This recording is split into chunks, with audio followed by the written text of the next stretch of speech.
Welcome back to this special edition of Stakes Podcast. I had the pleasure of sitting down with Emmad Pervez, customer support specialist at Metal, a Decred community member, and kind of new to the Decred Twitter scene. This episode is a special edition because the episode is dedicated to YDJ and my Politeia proposal. For those of you who listen to Stakes Podcast but do not know, I have a Politeia proposal up to take over Decred in depth and kind of do a live version of Decred in depth is what I'm aiming for. And it would be very similar to Staked Podcast, except a little bit more buttoned up, a little bit more professional. And so this episode is an attempt to demonstrate sort of the stylistic differences that I would implement as host of Decred in depth. But before we get into the episode, as we always do, let's take a look at the Decred Block Explorer.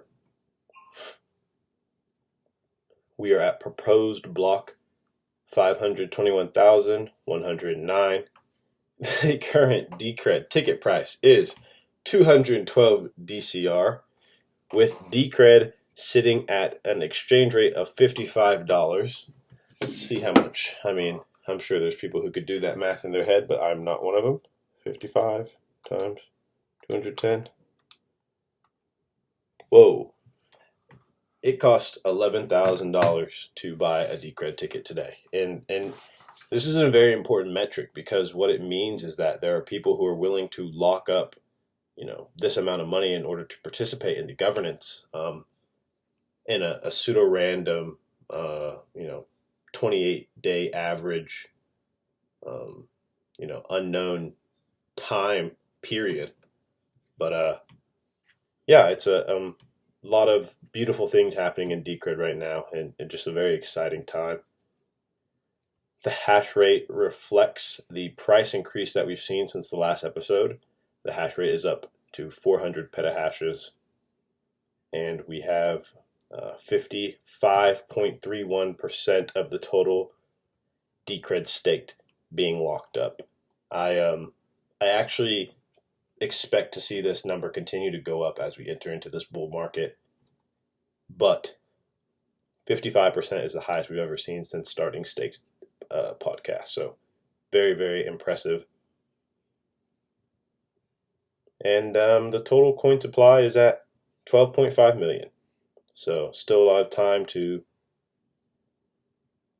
get you at least one DCR before we go too parabolic. But enough of that. We're going to jump into the episode. I hope you guys enjoy this one. Stay staked. Welcome, Emmad Pervez, to Stake Podcast. Some of you in the Decred community may know Emmad. Some of you may not. But Emmad is a customer support specialist at MetalPay. He's a Decred Twitter community member, a Decred hodler, and we're just very excited to talk to him about a couple different things today. And we're just going to jump right into it. Thank you, Eduardo. Emmad, tell us a little about your educational and professional background. Well, growing up, my parents always wanted me to be a doctor. I guess I kind of followed that path through high school, but when I got to college, I realized it wasn't really the lifestyle I wanted, and it just wasn't the impact I wanted to make on the world.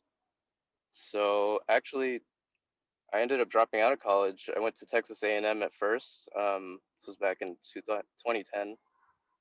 Probably did like 2 years there. Then I came back home to the University of Houston, and then just ended up dropping out eventually because I didn't really see a path in the traditional 4-year degree program. I think I had also found crypto along the way, so that definitely helped me make my decision. I think right after I did that, I actually went and started a cannabis farm in California. That was part of my sort of vision for. I still really cared about like healthcare fundamentally, but I didn't agree with a lot of the modern medical um, institutions. So really, what I was focused on was bringing us more to a holistic wellness standpoint.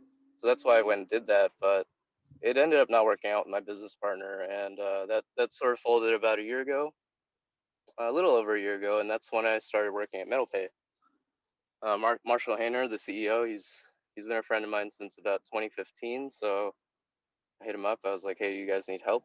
And he was like, "Yeah, we'd love to have you come work for us." So I've been at MetalPay since October 2019,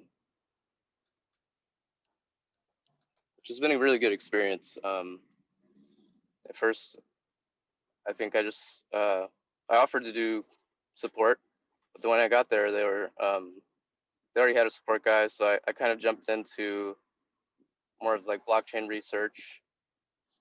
I really introduced Decred to the team. Chainlink was another project that I was really interested in about at the time. We finally did end up listing Chainlink recently too. Well, that's So actually yeah, a great segue to how did you get involved in crypto, and when did you first hear about Decred? how did I get first and get involved in crypto? Well, I think it was 2012 when I first just had a. I read a Yahoo News article about Bitcoin being used on the Silk Road or something. Um, Unfortunately, I didn't buy any then because it was just kind of like, oh, what am I going to do with this? I don't really need to buy things off of the Silk Road. I have other ways to get what I need. So it didn't really occur to me that this was something huge at the time. Then I guess it was 2014 and the $1,000 price peak had happened in December. And I guess my mom heard about it and she was like, "Hey, have you heard about this thing called Bitcoin?" Went to $1,000. And at that point, I kind of jumped in and everything did click for me. And I think I started buying that February of 2014 around like $800 or so. And it just kept going down and I just kept buying more, bought more into the 200s. So that was nice. I ended up selling those Bitcoin. I had saved 50 Bitcoin. Ended up selling those Bitcoin around 900 to fund that farm that is now defunct. So it's a little bittersweet, but I mean, the educational experience that I've gotten through that is priceless. Uh, I guess it just depends on your stage in life if it's going to click for you or not. I was already interested into like the Fed, and I guess you call me a conspiracy theorist. Tinfoil hat time, but all those things about the Fed and various things related to that were already interesting to me when I did first hear about Bitcoin, but it didn't occur to me how the two could be related.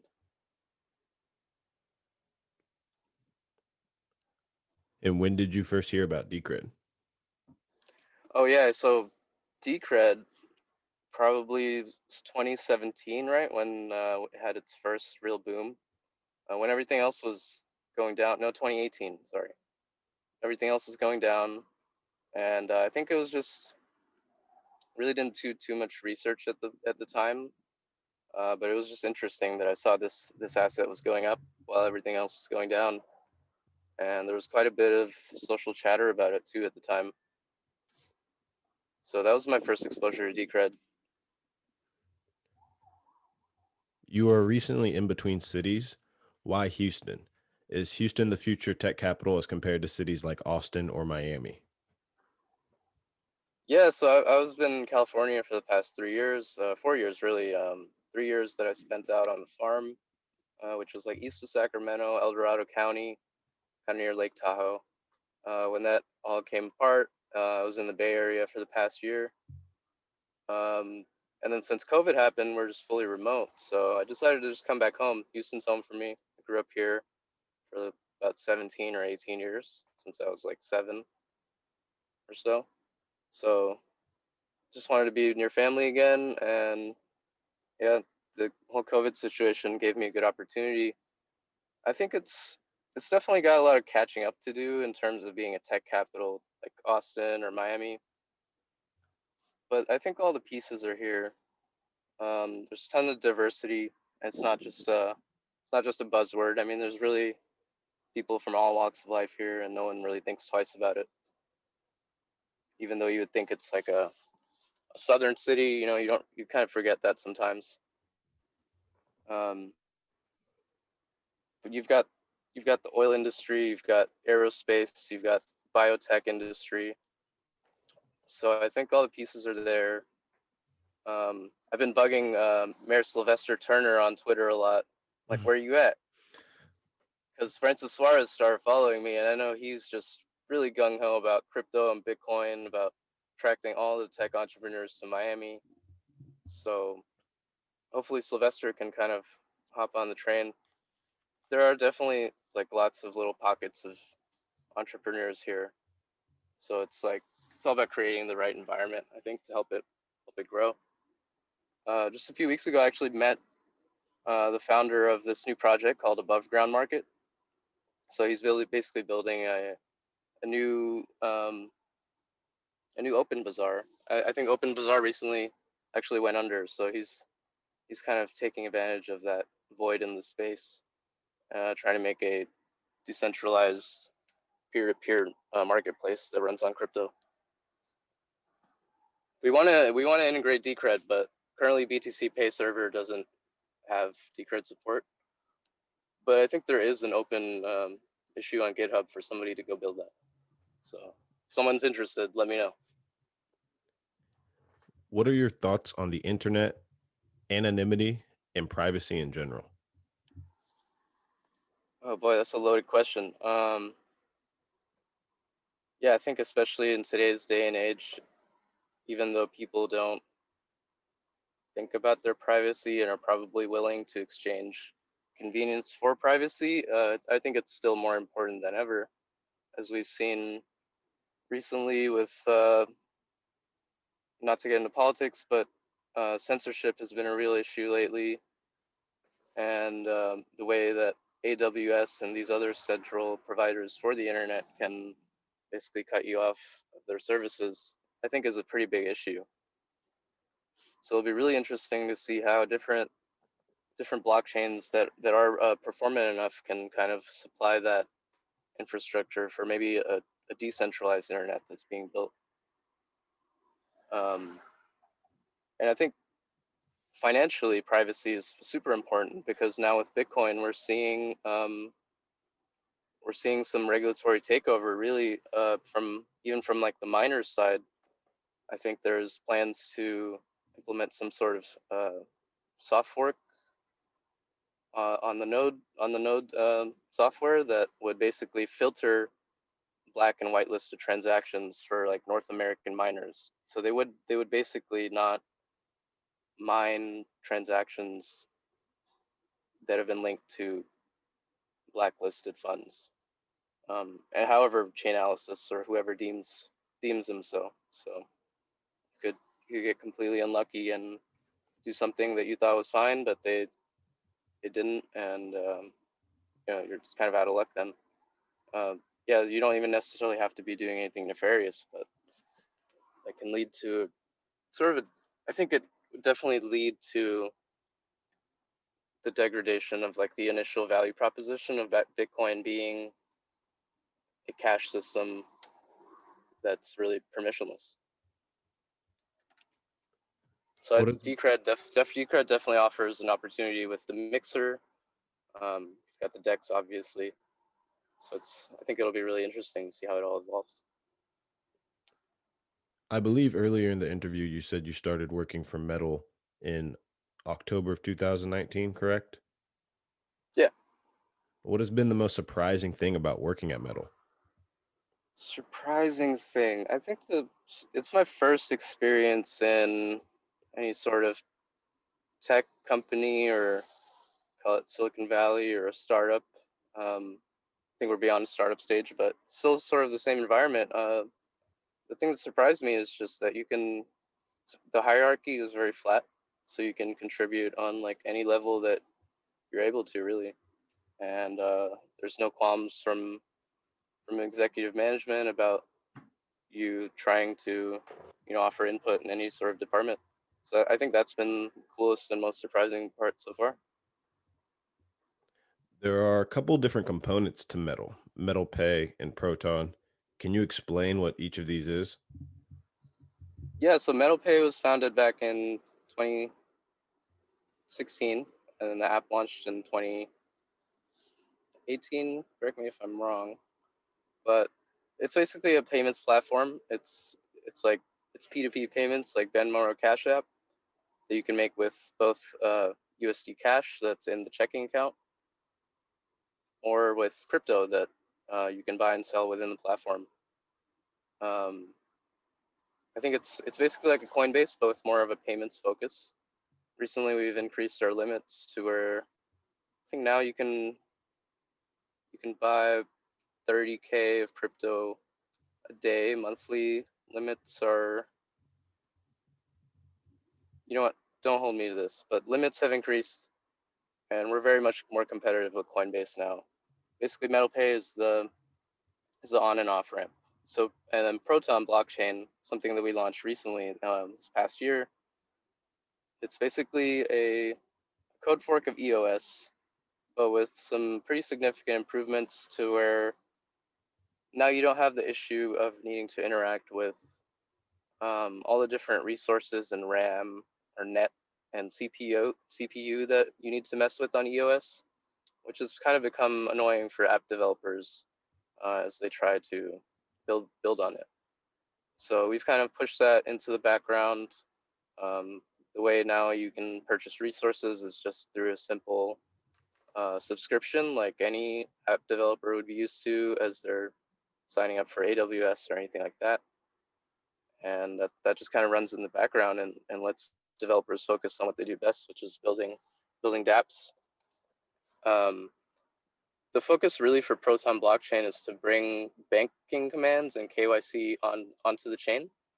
So I think it'll represent a really important technology and like a bridge between the legacy financial infrastructure and our new completely decentralized blockchain finance infrastructure. So I know a lot of people have qualms about KYC and things like that. And I totally understand, but I guess the reality that we do live in is that someone's going to have to know who's paying whom, and it's really efficient way to do that on the chain, to where you don't have to expose your PII. It can just be attested on the chain cryptographically and instantly. So I think it really enables some new innovation that we're going to see very soon. Metal Pay supports many cryptocurrencies, but you're known by the team as being weirdly obsessed with Decred. What is it about Decred that makes you so excited? I mean, it reminds me of early Bitcoin. So I guess where I missed Bitcoin in 2012 to 2013, I think I kind of see Decred in that spot right now. And the community and just the really just the really heavy intellectual focus around Decred, which is not super price focused. It reminds me of early Bitcoin. Around the same time that I got into it back in 2014, people were really just talking about fundamentals and technology. Um, I think it's still like that on Bitcoin, but maybe sort of the moon the moon FOMO and things like that have kind of taken over the mainstream narrative. Uh, yeah, Decred really represents to me maybe the opportunity to truly have a digital cash system, thanks to its properties being more fungible, adaptable, and offering the on-chain yield in the native asset. Tell us about how MTL, Metals token, works. Yeah, MTL is Metal. It's the native asset for the Metal platform. It's originally an ERC20, launched as back in the day when ERC20s were really coming up. Currently, it just has a fee utility, so that's about all it does right now. But we're trying to transition it to where it'll be kind of take on the role of a maker, MKR, um, sort of offering governance capabilities in relation to a new stablecoin that will launch in the future. So Marshall's actually really impressed by Decred's governance, and I think he really believes that it's one of the best um, in the crypto sphere. So he's really inspired by that, and I think we want to try and use those characteristics to our advantage with the MTL token. What is Proton Wallet? Proton Wallet's the wallet for Proton blockchain. So currently, you can wrap your ERC20 Proton through like a Wallet Connect system through Trust Wallet or MetaMask. You can swap those through the smart contract into Proton Wallet, where you then get the native asset Proton. And so Proton's really cool. It sends instantly with 0 fees. And then we can do also wrapped assets. So and currently we've got XBTC, XUSDC. The X is just kind of the nomenclature in the front. That's how we designate all of these wrapped assets. All the stable coins can be wrapped assets. Really anything can be a wrapped asset, but for now we've got Bitcoin, Ethereum, Proton, Metal, and stable coins. So this is really the backbone for the DeFi ecosystem that we're building. Currently, we just launched Proton Swap, so while we wait to get more liquidity on it, right now you can really showcase how efficient and performant this swap is versus like Uniswap, because you can go buy just a penny of Bitcoin. I don't think you can really do that anywhere else because it's really prohibitive due to the fees. So yeah, Proton Swap is out, and soon it's going to be the basis for basically a ton of DeFi stuff on Proton Wallet, and a lot of that is coming to Proton Wallet itself. So Proton Wallet is kind of your portal into DeFi and some other things that are coming. Tell us about XPR. Yeah, XPR is Proton. It's the native asset of the Proton blockchain. Basically, devs need it to run, to do enough. If they require a lot of requests for their dApps, they would need to basically pay a monthly fee in Proton, which is super simple. And it also has utility for the Proton swap that I was just mentioning. So the LPs, the base fee for all trades is 0.3%. The LPs, liquidity providers, they would provide the asset and an equal amount of stablecoin. They earn 0.2% of those fees. Then anyone who holds Proton gets 0.1% of those fees proportionally to their stake of Proton. Proton is also a staking asset, so you do earn more Proton for staking your Proton. And Proton also has fee reduction utility for the Proton swap. So currently that's a few of the main utilities for Proton. I think there will be some burn events also coming, so stay tuned for more of the tokenomics around Proton. What are your thoughts on the future of stablecoins? Stable coins, I feel like they're getting very regulated. There's a lot of regulatory scrutiny around them. I know me and Checkmatey have gotten into this conversation on Twitter about whether USDT is a security or not. Everyone that I'm around seems to think that it is. But a lot of people also seem to think that it's just FUD around Tether. I think it's somewhere in between.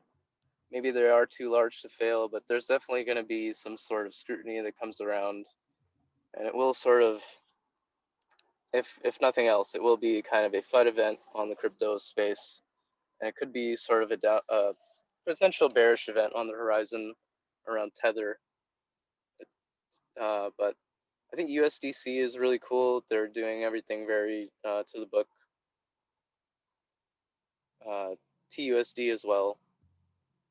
So stablecoins, I think they have pretty great potential if the central bank digital currencies that come out are very restricted in terms of how you can use them, or whether there's permissionless or censorable. So I think stablecoins will still have a huge impact on the space, whether or not CBDCs become a thing in the near or mid to long-term future. Um, One thing that really interests me is the Haven protocol and the XUSD stablecoin, which is based on Monero technology of ring signatures. So it's a private stablecoin, and I think it's very, very unique. It's pretty experimental. It runs on Chainlink and band oracles to lock in the price at the time that you burn XHV for your XUSDC. In theory, that works very well, and Chainlink has proven to be pretty reliable. So it may very well end up being like one of the next big things. I'm really interested to see how that plays out, and I think it'd be really cool to see that in the DCR decks.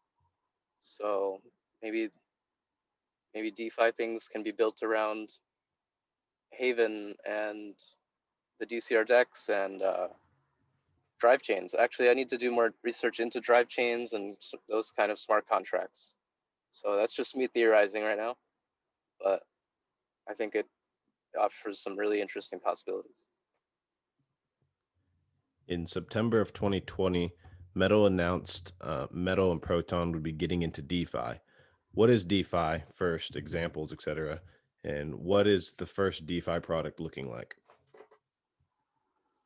Yeah, so DeFi, I mean, for those of you that don't know, in general, DeFi is this general term that refers to lending and borrowing that happens on blockchains, so decentralized finance. This allows for people to borrow stablecoin based on like collateralized crypto assets that they put up. It also allows people to put their crypto assets into interest earning accounts, so where you can earn like passive income off of your crypto, which I think is really cool.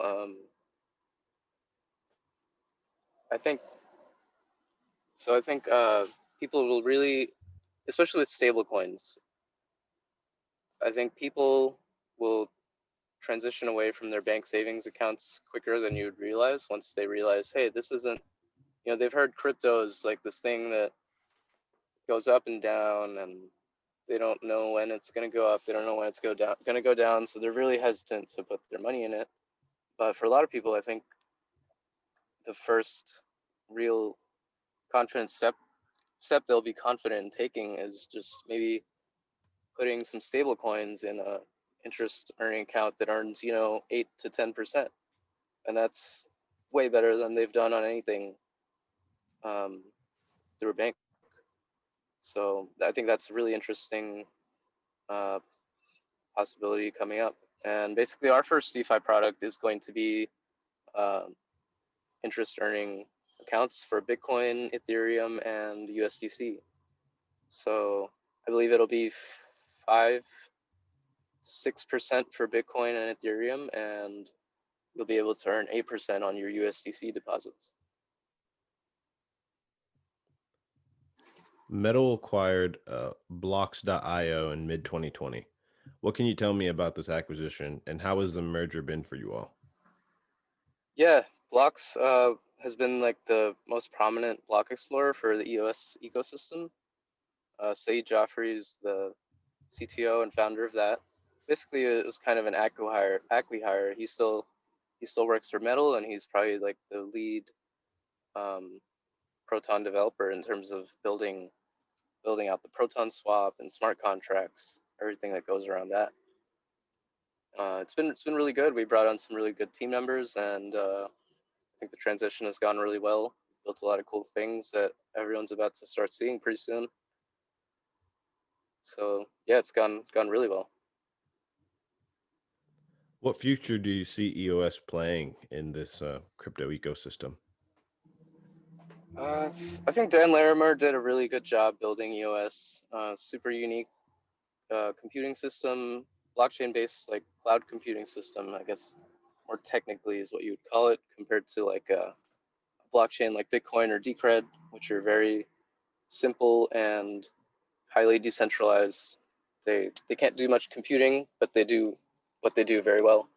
But EOS is more of like, it's very performant. You can do all kinds of different computing on it in a decentralized, distributed fashion. So I think that definitely has value. As we've seen, EOS kind of had some issues with like the net CPU and RAM that I was mentioning earlier that we've kind of solved with Proton. Um, so I think EOS, like the code base, has a big future. I don't know if EOS, uh, the blockchain that runs on the EOS native asset, maybe may not have a huge future because, to be honest, after raising however much money they raised, it's kind of disappointing to see the development in that ecosystem. And just most recently, we saw Dan Larimer actually leave EOS to pursue more of his personal projects. Um, so I think it hurts the confidence in EOS itself, even though I think the technology is very cool, and it may live on in another project like Proton Blockchain. Not to say that EOS will die, but I think definitely where you're going to see more adoption is on Proton, where maybe the dApp developers are really prioritized and the user experience is really prioritized over EOS. So I think that's where sort of the EOS ecosystem is headed. Some place where users and developers are really prioritized. What does the future of crypto look like in terms of usability and interoperability? I think atomic swaps are going to be really huge between Bitcoin, Decred, Litecoin, Monero, Haven, perhaps if they can support Lightning Network and atomic swaps. Those are going to be huge as far as, and we can see that already on DCR DEX. I mean, it's probably the most used application of Lightning Network so far, more than like Lightning Network payments itself. I mean, don't hold me to that, correct me if I'm wrong, but I think the consistent volume of the DCR DEX is like really impressive, and no other atomic swap or Lightning application has really accomplished that yet. So that's just between like on the completely decentralized side. Then as far as like banking platforms and stuff, I think we're gonna see things like Proton blockchain or others kind of really explode too. These blockchains that can kind of improve on what Ethereum does, make them, make smart contracting and trades more efficient. Something that can do KYC accounts on chain while still preserving user privacy. Um, we're not trying to publicly have everyone traced. This is only about enforcing, PII, which is your publicly identifiable information, in a private manner. So like any service provider, anything can verify who it is that they're interacting with um, safely and cheaply.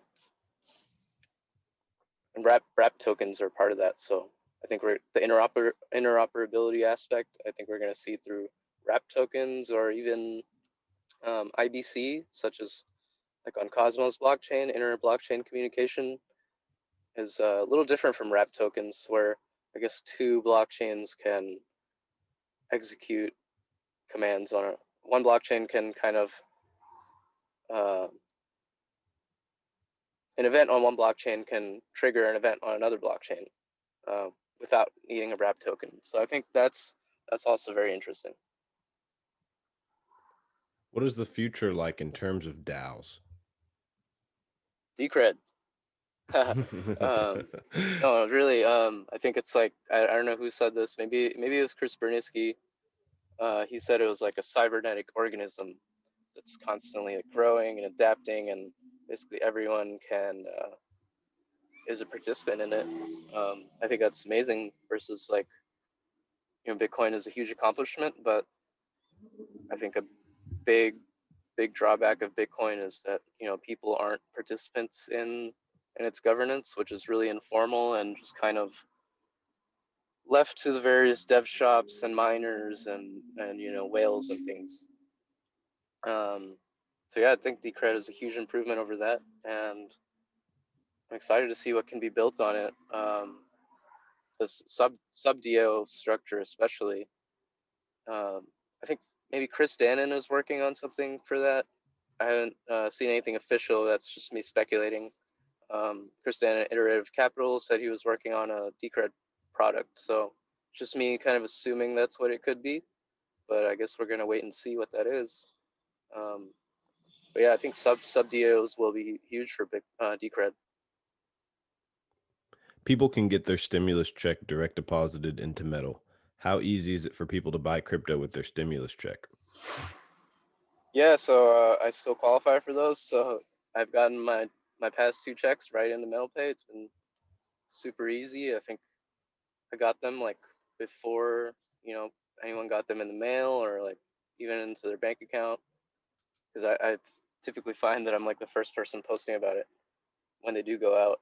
Yeah, it's super easy to just buy crypto when you do get that check. I think it's probably 4 or 5 taps away from the time you see that money appear, and then you can press your final order submission to buying whatever it is you want. And lucky for me, I was able to buy Decred, but with both my stimulus checks, so very happy about that. But yeah, I think this is the first step towards direct payments. I think that's definitely going to become a thing during this next 4 years during the Biden presidency. I think he mentioned they want to do direct payments, direct stimulus payments, and right now, it just runs on your ACH information, sort of a direct deposit method. But I can see that transitioning to more of a blockchain-based system where it gets sent directly to your verified name. It's like linked to all your information. So I think it's MetalPay is making it very easy right now, and I think we're just going to continue in that direction, try to make it even easier. Emmad, thank you for coming on Staked Podcast. Do you have any, closing thoughts or any questions I didn't ask, and also let people know how they can get in contact with you? No closing thoughts or questions right now. Honestly, we should probably do another one of these sometime in the future, and continue conversating, and we'll make this even better. For now, you guys can find me on Twitter at Emmad_is. So you can find me there. Find my random musings, retweets. You can DM me whatever it is you guys want to do. So that's totally cool. And yeah, check us out at Metal Pays Me on Twitter as well.